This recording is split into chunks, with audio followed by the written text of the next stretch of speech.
He's Metz. He's Tass. It's the Metzger Tassoul Show.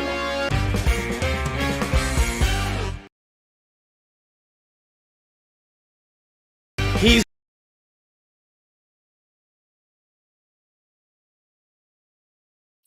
But I like that you got your name mentioned twice, and that was good. Right. Well, yeah. We just got to play the very first part of that intro next. He's Metz. That's it. Done. And then stop. That's right. All right. Hey, happy Thursday. Yes.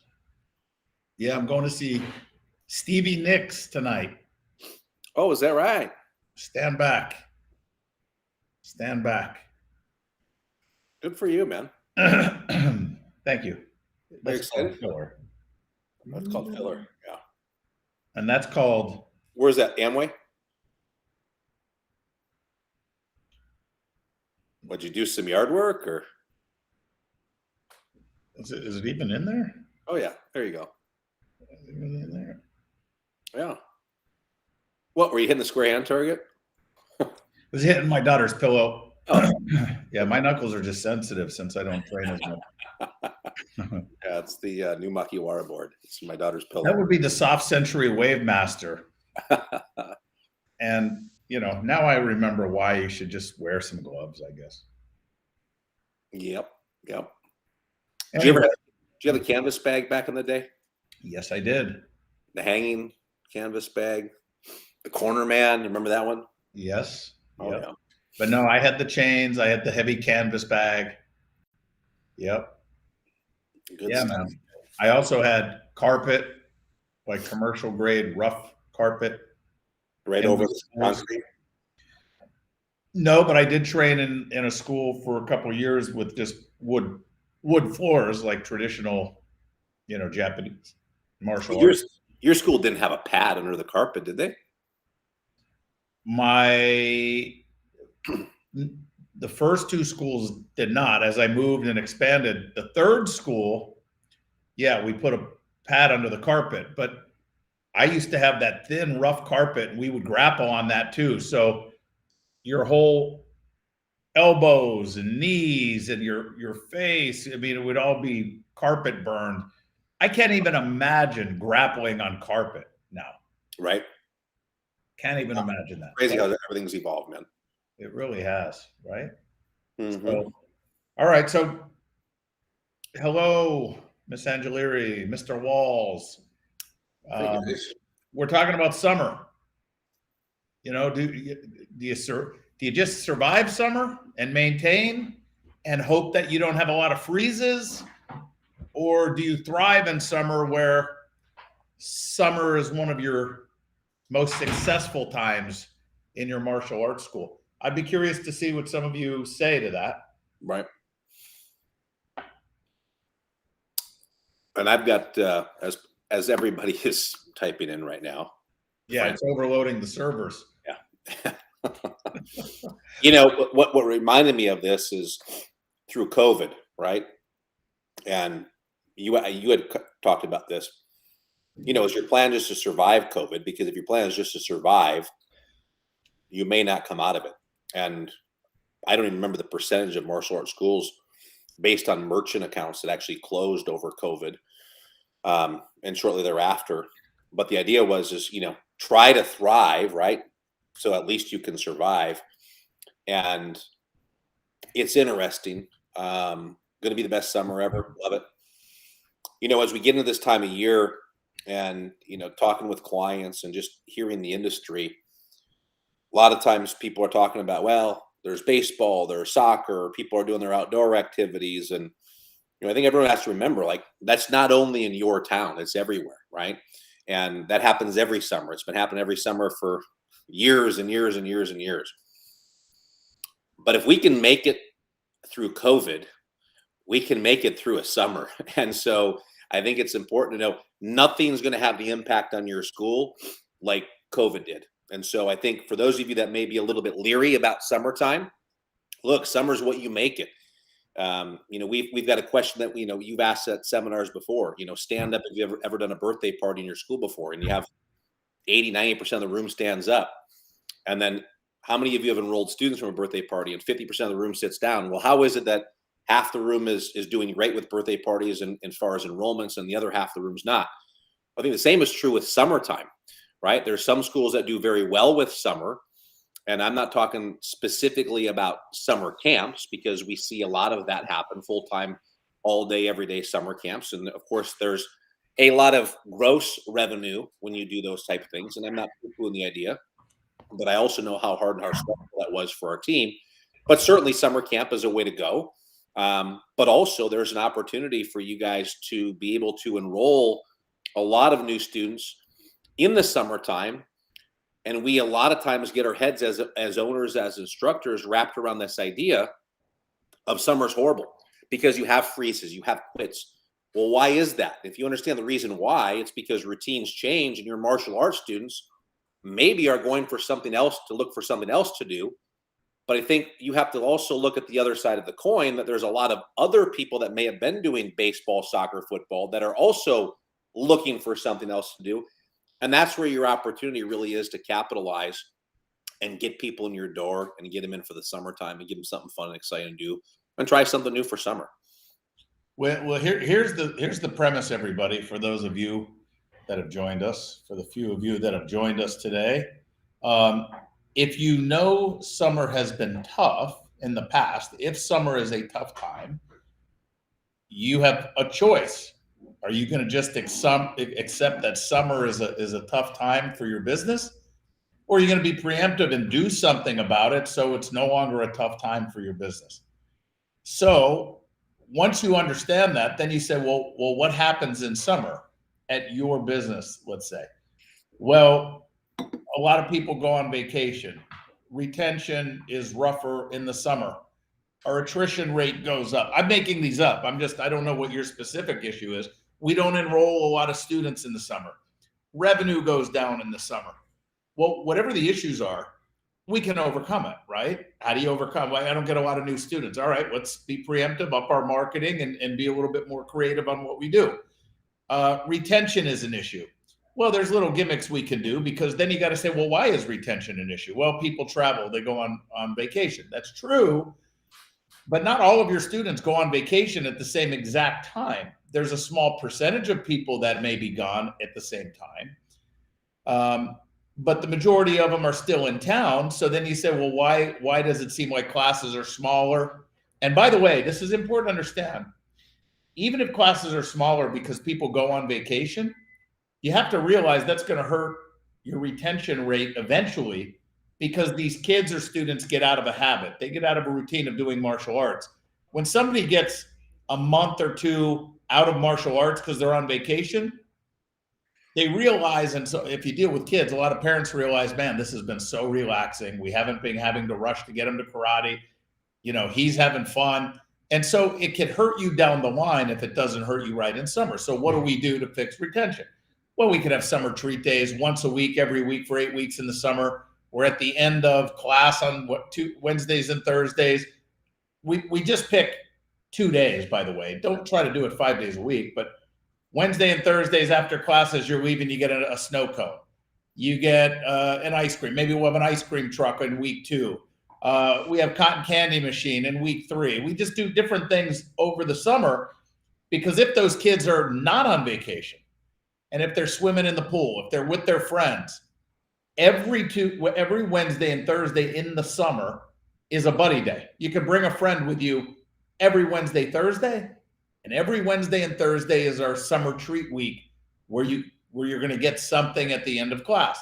So then you have a higher chance of your students saying, hey, do you want to go with karate with me today? We're having a free snow cones at the end of class, but you can take class with me because it's buddy day, right? So that can help with retention, right? Revenue we fixed with a big, either one of two things: a Christmas in July sale or a big back to school sale, which is 1 week in July, or maybe for you, it's 1 week in August. But where July, let me just put it in perspective, and I'll be transparent with my numbers. July of 2011, when the banking, I think it was 2011, when everything was crashing, the economy was rough. We literally did $180,000 in the month of July, collectively with 10 locations. 180,000. Fast forward to today in July. By the way, let me freeze frame for a minute. At the time, did you have summer camp? We did. Yeah, right? That's crazy. Yep, we did. We had summer camp back then. Fast forward to today with 8 locations, not 10, because we sold 2 to some of our people. With 8 locations, we'll do over 500,000 this July, compared to 180,000 with 10. That's a huge, huge difference. It was not a fun time back then.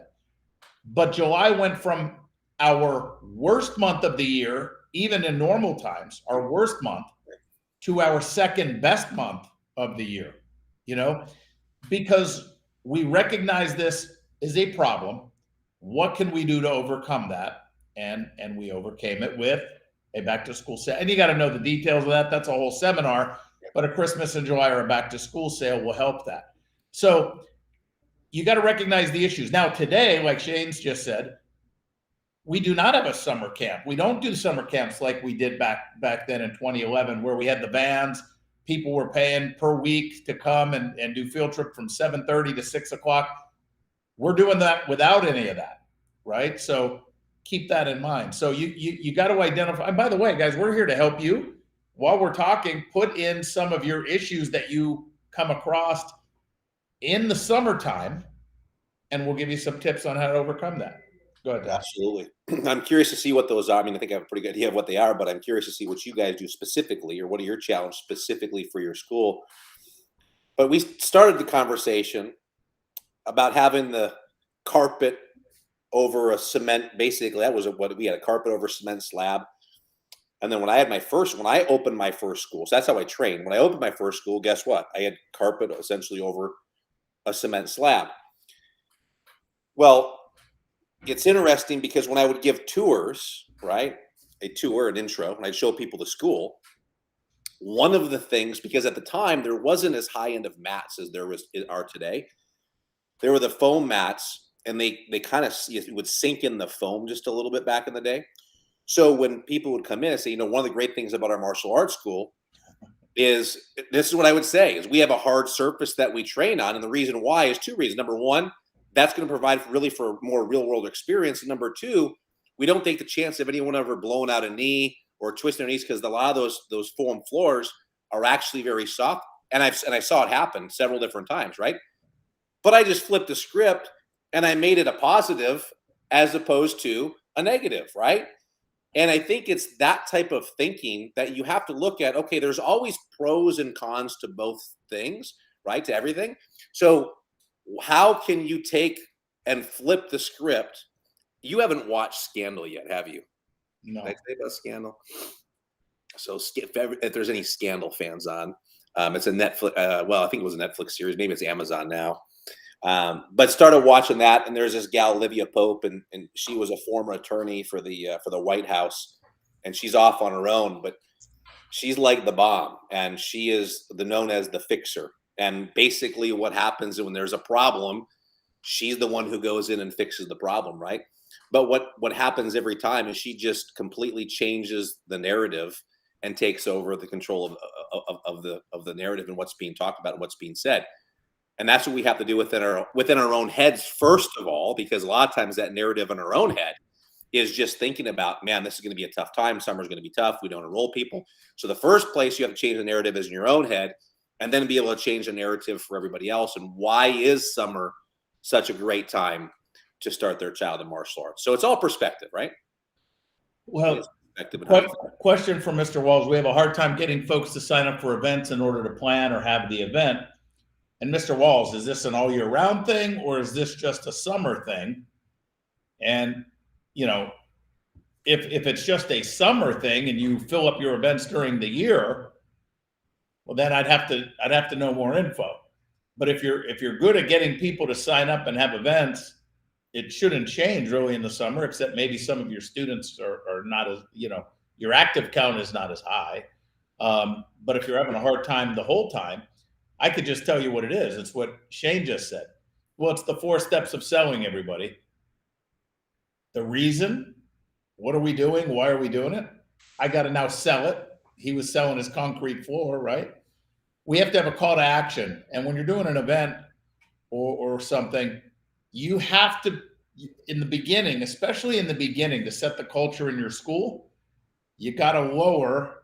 Summer is toughest during the year. It's hit and miss. Okay. You got to lower how many people you'll accept into your event and stick to it. We're full. Let people say, hey, can we set next? We're completely full. Make sure you get it sooner the next time when we promote it. Get that culture going. So even though you want 50 people at your event or 40, but you usually only get 20, lower it to 20. We're only taking 20 this time. So you'll fill it, and you can tell people, don't wait next time, set the culture. The next thing is, when you do an event, if it's a paid event, you got to don't plan. Here's a pro tip. Thank you, Tess. Oh boy, here we go. Here's a pro tip. Like when somebody is going to go teach a PE teacher for a day, or when you're going to go teach a self-defense class to a group of adults, let's say, right? We'll spend more time on what are we going to teach in that class, as opposed to what are we going to do to anchor these people to want to come and sign up at our school. Right. Because I don't care who you are, you're not going to teach a self-defense class for 90 minutes. And 3 years later, one of those people get attacked on the street, and they're going to remember your class 3 years ago that was 90 minutes. So instead of planning exactly what you're going to teach as your primary focus, how are you going to anchor them? Like an event, number one, what are we going to do to make sure they have an unbelievable time and they have so much fun and enjoyment in this event? That's the first thing you got to just figure out, as opposed to the drills that you're going to do and the whatever. We got to do that. The second thing is once, if it's kids, as they're getting picked up, if it's a paid event, give them an opportunity to sign up for your next event, have the date, have the theme, and give them a small discount if they want to sign up right now for the one next month that we're going to be doing. Right. And give them an opportunity. So you already have spots filled before you even put it on sale to the public, right? All your students. So these are just a couple little tips. Lower your barrier and stick to it as far as how many you will take. Plan it out to where you make sure it's fun first at an event, okay? And then pre-sell them for the next event and have that already done. You talk about that, and I remember years ago we had a challenge with filling up our parent night outs, and we did exactly, and I think we literally, if I remember right, it was 12 people for the first event. Like, we only allowed 12. Because my intent was I wanted to turn people away. And this might be, for some of you that have a lot of empathy, unlike Metzger and myself, for some of you, this may be very difficult, because when the kid comes in the office, he's crying because he wanted to do Nerf night, and you say, buddy, I'm sorry, there's no more spots. You're going to want to say yes. And you just have to say no. And it will start to create that urgency and that culture. I mean, I'll be honest with you. I get frustrated with my team sometimes because we're putting out the sign up for a parent night out 48 hours before the event, and it fills with 40 plus people every single time. So we've created that culture in our school now. They know that they got to get signed up, number one. Number two, Mr. Walls, depending on what you're trying to do, for example, we have 2 one-week summer camps. And when I say that, 1 week is from 10 until 2, right? That we do the time from 10 o'clock in the morning until 2 o'clock in the afternoon. So 4 hours a day. That's a weapons camp that we do for the week. And then we have another camp, which happens to be our belt advancement camp. And that's done closer to the end of summer. Those are the 2 weeks of summer camp that we do, again, from 10 to 2. And we don't start marketing. So our summer camp, weapons camp is June, I believe. It's sometime in June. But we started marketing for that back in March. And what we did, and this is to each your own, but I know what it is that I want to generate from a week-long camp. Well, I put a price on that camp of $299 for the camp. However, if they signed up in March, they got it for $179. If they signed up in April, it was like $199 or $219. If they signed up in May, it was $249 before May 15th. Now anybody thereafter, it's the $299. Why? Because part of having call to action is not just about how many people you're going to attend or limit the space to, but there's no reason if I offer something in March, why would they sign up today? Which is going to lead us into Mr. Lockett's question here in a second. But why would I sign up today if the seminar or the week camp is $199? If I can sign up on June 8th and it starts on June 9th for the same price?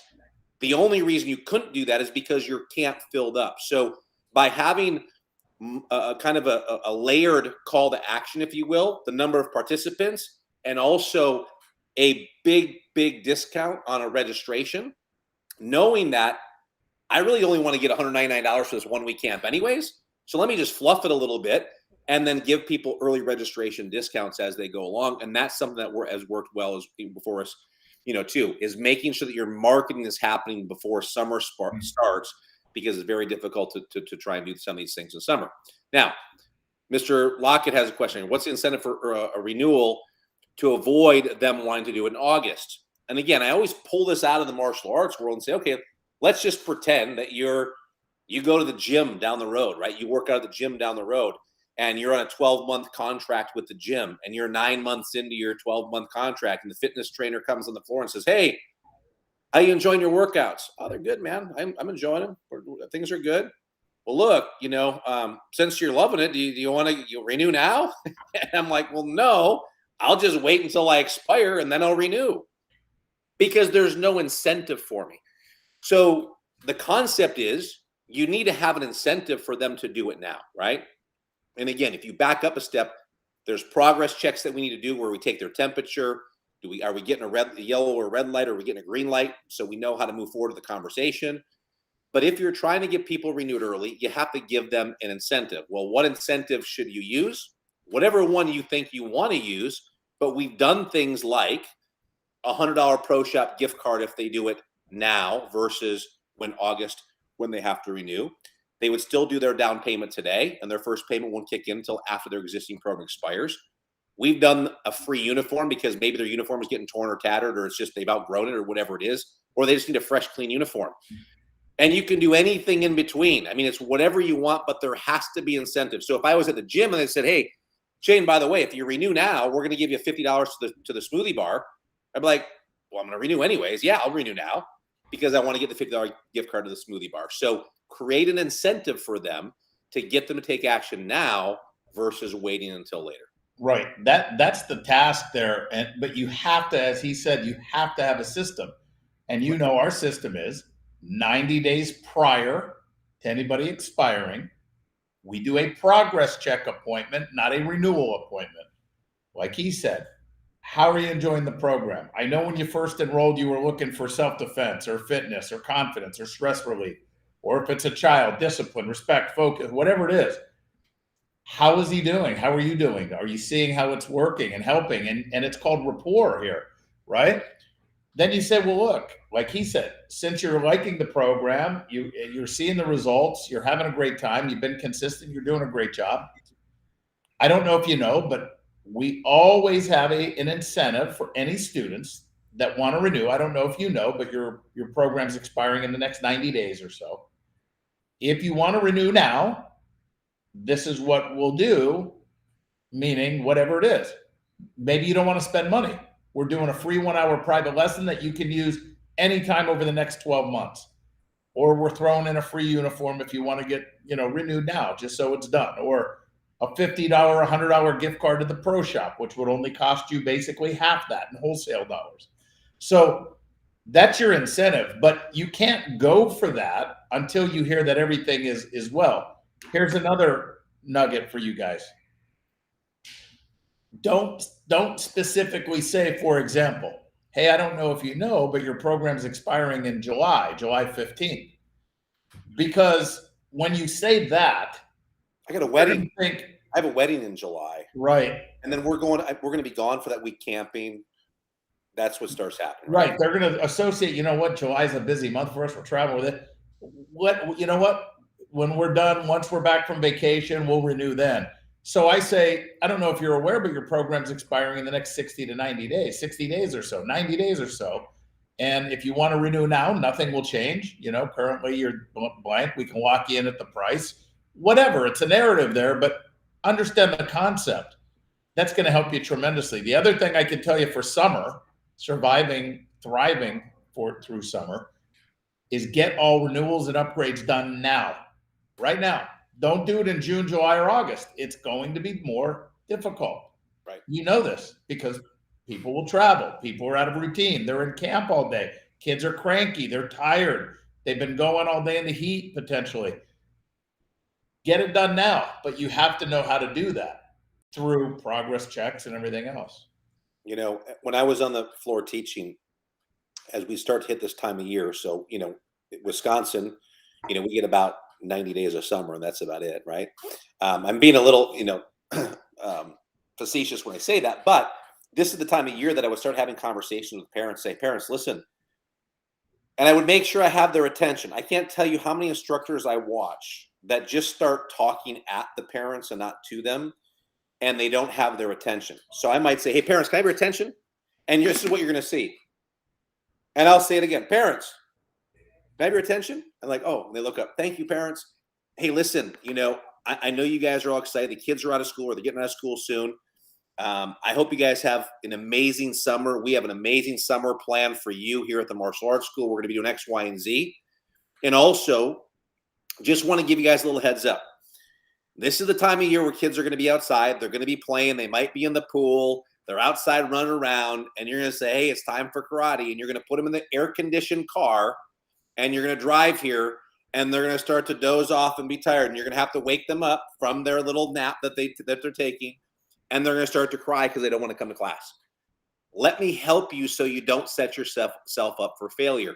And I would just tell them to make sure that they have a time where their kid has to be back home so they can get changed and take the appropriate time, because you don't want to be ripping them. We all know this. I think we all know this. Like kids, adults, we're all very present-minded, and we don't want to be ripped from something we're doing now to go do something else.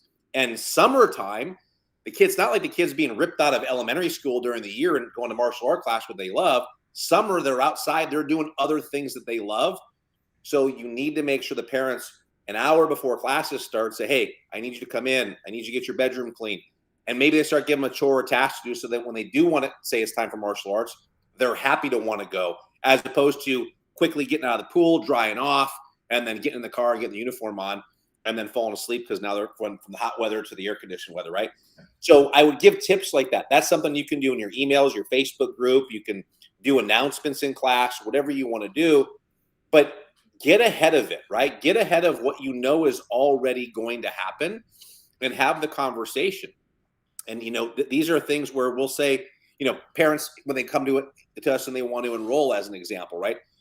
But they're hesitant. They're like, well, you know, I'm sure if he's committed, and you know, what if he wants to quit? Well, we used to, right? Before I came on board with Maya, I would do the hyperbole thing. Man, he's going to have so much fun. He's not going to want to quit. And the reality is everybody wants to quit something sometime. And so they're expecting you to play defense. And then you kind of get in this tug of war back and forth with the parent, as opposed to saying, look, if he wants to quit, he's normal, right? If he's normal, he's going to want to quit. And here's how we deal with that. I'm like, oh, okay. So when you tell this to your parents and your students over summertime, look, it's normal to not want to come to class. But this is where we have to dig deep. This is where we find the discipline in martial arts, because I promise you, on the other side of summer, and that discipline you have come to classes, you're going to be way better than the people that aren't showing up for class. So you have these conversations to kind of nurture them along. And of course, those are conversations, and that's directly related to retention. But like Matt said earlier, you got treat week, you got different themes that we do every week. There's a theme. So we've got hat week and crazy hair and sunglass and Hawaiian shirt, all kinds of different theme weeks. Why? Because we want all of our students looking, you know, goofy? No, because we're trying to do something fun to keep them engaged, keep them excited for summertime, and keep them coming back. And then midsummer, I would tell you to do basically a big picnic for all of your students, because then you have people that maybe haven't been coming in for the first part of summer. And instead of trying to get them back to class, You get them to come to this big social event and get them excited again, get them motivated so they can pick up those classes. And that's just something that kind of gets you to do it through the hump of summer as well. And that's easy. You guys, I'm not going to tell you how to do it, but you can provide the meat and they can all pick something that they're going to bring, and you kind of do it like a potluck type deal. So just different things that you can do for summer that can really go a long way. And by the way, then you got to think about recruiting for summer. So you got to have a summer special marketing ad piece, social media. You got to get it out there. So how are you going to get it out there? Social media, right?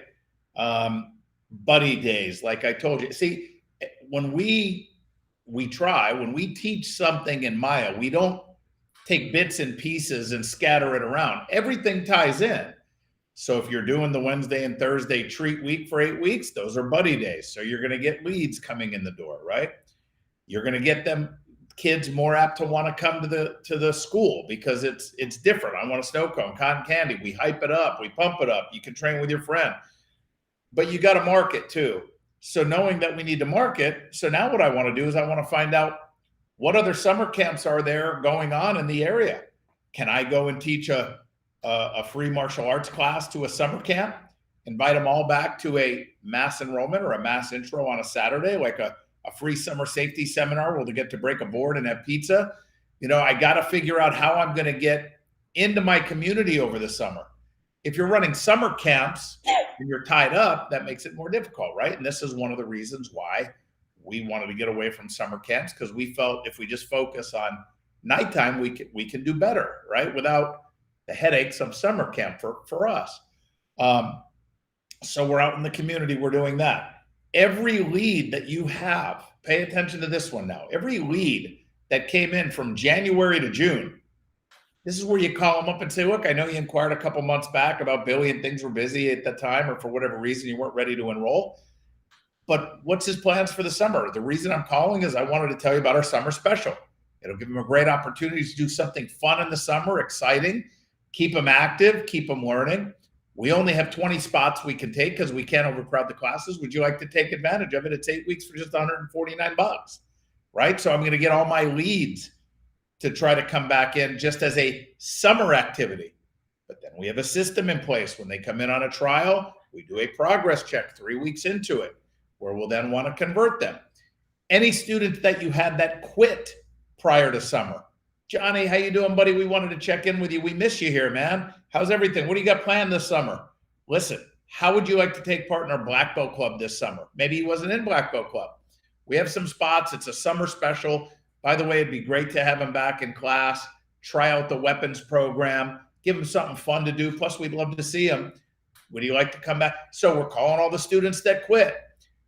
You just have to have a system that ties together. But if you guys leave this show and talk to us in September or August and say, we did summer treat week and we didn't get new students, our revenue didn't go up, because it's not about summer treat week. It's about putting it all together. It's integrated marketing, right? So, and when you say that, I'm listening to, you're like, we make the phone call, we go through that. Look, you know how many people are going to make phone calls, right? Nobody. Like, nobody's going to pick up the phone. But it's interesting because as an industry, not you that are watching, but as an industry, we all want to be in a better place as far as more students. The majority. And if the people that say, well, no, I just like teaching my 7 students, well, okay, whatever. I mean, I guess it is what it is. But we all want to be in a better place, but we're not willing to do what's necessary to get there. And, it's interesting because as a consultant, I'm constantly I learn from the clients and listen to the clients. And years ago, we did a coloring contest, right? And we had a whole bunch, 400 or 500 people that came in from the coloring contest that returned their coloring sheets. And we just never did it again. We enrolled, I want to say, like 28 people from that coloring contest into our program. And then I'm listening to a client that just did one in April over Easter.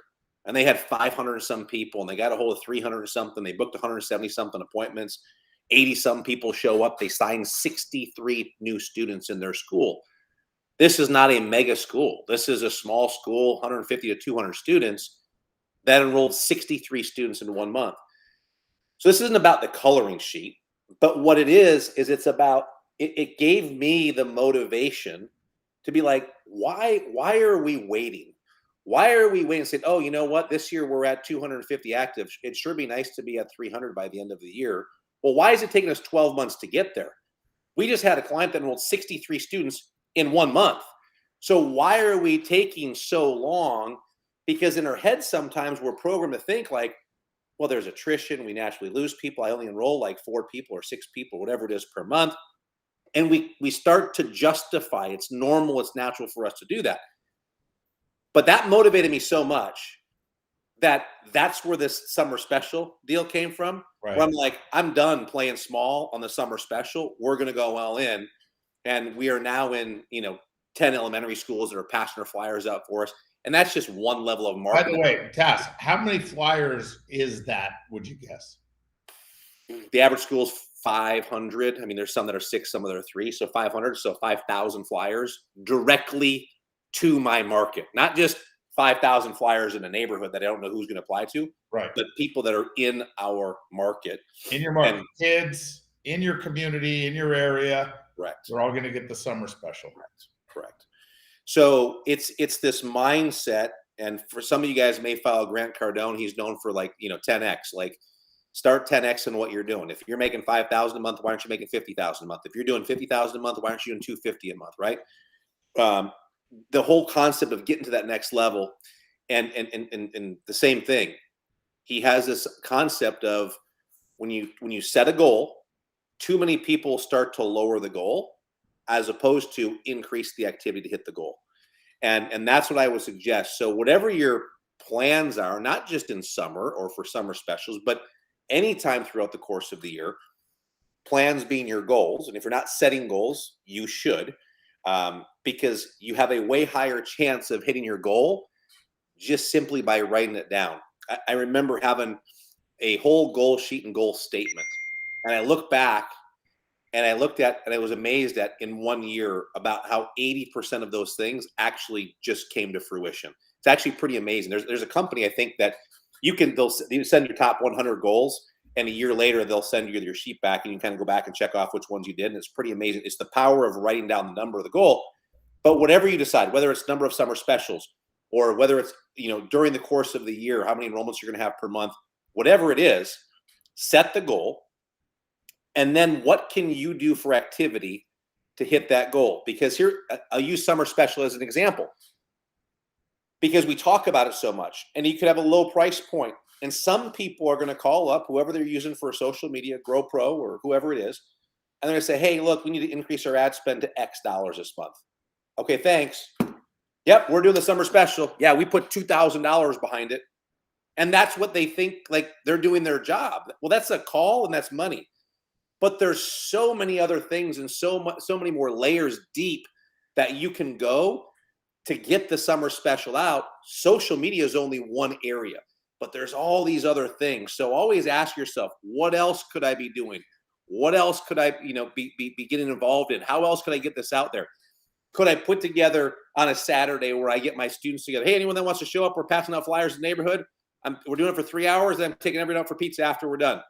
I mean, there's literally hundreds of ways that you can come up with different ideas and take it another layer deep. And we just sometimes just scratch the surface when we're doing things.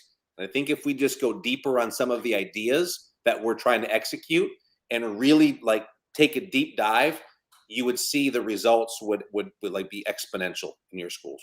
And I'll leave everyone with this, Tass, because I trained with Jason Patino this morning, right? He owns now Champions BJJ and Muay Thai. He's a world champion in Brazilian Jiu-Jitsu, and we train every week. And he's a consultant. He's a consultant for Maya for BJJ and MMA schools specifically, right? And I asked him this morning, I said, what are people paying for that are in elite? Why do you think they're paying to be an elite? What is it that they want? And his answer was, they want to know how to grow their school. I said, yes, they all want to do that, but that's not what they're paying us for, right? They're paying us for to hold them accountable, to know that someone's in their corner to hold them accountable. Because as you talk about writing goals down, there's people that are signing off and be like, okay, yeah, no, I know, but they don't do it, right? Right. A lot of people are not proactive.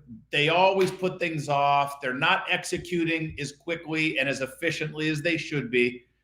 And I told them that's the number one thing that clients pay for. They know, they admit, they finally let go and say, I just need someone to hold my feet to the fire and also guide me to be efficient in execution so I don't have to make mistakes. Like, what are we going to do in the summer? Well, all of my elite clients know what we're going to be doing in the summer.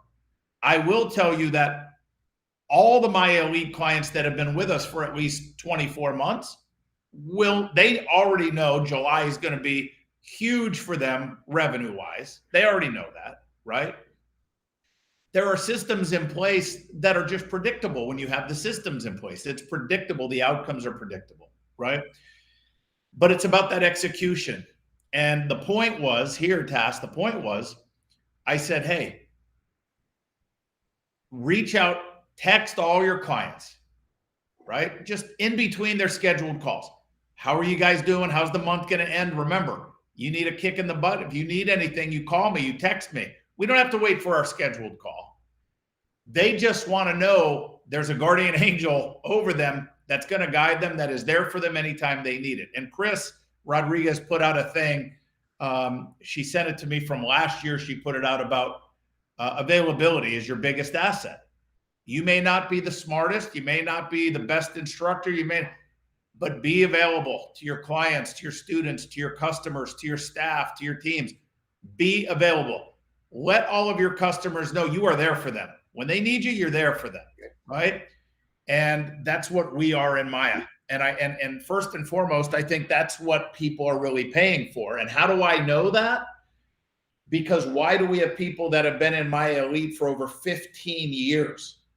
How much more do you need to know on how to just maximize a successful martial arts school? It's not about knowing. It's about being held accountable to stay on top of it, to keep going and keep executing and work your way up to expansion or exit strategy or team building or whatever the next branch is off of that business. But they stay in for the accountability. That's 100% correct. And some people would say they stay for the results, but the results don't happen without the accountability a lot of times, right? It's not about, sometimes it's not even not knowing what to do, because you already know what to do, but you need someone, because it's lonely at the top, right? And you're by yourself, and you can tell yourself all the lies you want to about why you're not taking action, why you're not doing things, and it doesn't affect anybody but you. So yeah, very good point, man. So I hope you guys have got some stuff from this and have a great kickoff to summer. It's never too late to take action, right? Doing something's better than doing nothing. But have a strategy, have a plan in mind. And if we can help and assist in that plan, we sort of love to do that. You can obviously contact us either through Messenger. There's probably the best way, or on the Facebook page is fine. We may not get back to you, but you can always. Yeah. We'll get back to you, of course. Absolutely. Thank you all, guys. Thank you. Summer is here. Tomorrow's the last day of school for Orange County and Florida here. Tomorrow's the last day. So summer is here for us. So nice. Have a great Memorial Day weekend, everybody. Yes, right on. Be safe, everyone. We'll talk to you guys next week. Yep. Thanks, Tass. All right. Thank you. Bye-bye, guys.